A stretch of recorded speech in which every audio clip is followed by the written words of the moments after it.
Iyak na naman ang China sa balitang ito. Multilateral Joint Patrol lumabas ng West Philippine Sea at ginawa ito sa South China Sea. Ano kayang pakiramdam ng China na may pumapasok sa teritoryo nila? Nagmasid at nanood lang sila sa pagdaan ng mga barkong pandigma ng Pilipinas, Australia, Amerika at New Zealand. Kinumpirma naman ng kapitan ng BRP Jose Rizal na 5 barkong pandigma ng China ang sumusunod at nanunood sa Joint Patrol. Pero wala naman daw silang pake sa mga Chinese na yan. During this activity, we have monitored several foreign intrusions in the area, but nevertheless, they were not able to affect yung activities natin. We successfully conducted all of our exercises and met our training objectives. To be specific, we have monitored 5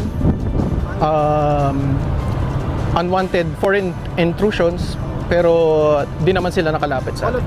Yan na nga ang dulo ng 200 nautical miles EEZ ng Pilipinas. Kaya umabot nga sa 5 warship ang idineploy ng China kasi nababahala sila na baka dumaan o lumapit sa mischief reef ang mga barkong pandigma natin.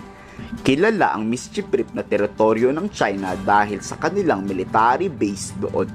Tapos bagyang dumikit pa ang BRP Jose Rizal sa PLA Navy ng China. Ang pagdikit na yan, hindi yan nagustuhan ng Chinese spokesperson at tila inuudyukan pa daw ng US ang Pilipinas na dumikit pa lalo. Sinusulsulan daw ng Amerika ang Pilipinas. Isa lang daw tong halimbawa na hindi China ang sumisira sa peace and stability kundi ang US Navy presence. The US has disregarded facts, maliciously smeared and accused China's legitimate and lawful actions to safeguard its rights, and even attempted to threaten China with a US-Philippines Mutual Defense Treaty. This has once again exposed the US's ill intention of deliberately provoking confrontation and disrupting the South China Sea, and once again demonstrated that the US is the biggest source of risk to undermine regional stability. China firmly safeguards its territorial sovereignty and maritime rights and interests, and insists that countries directly concerned resolve maritime disputes peacefully through negotiations and consultations. Any threats and provocations are futile and will never succeed. Na-monitor din ang presensya ng USS Nimitz pero hindi ito makita sa mata.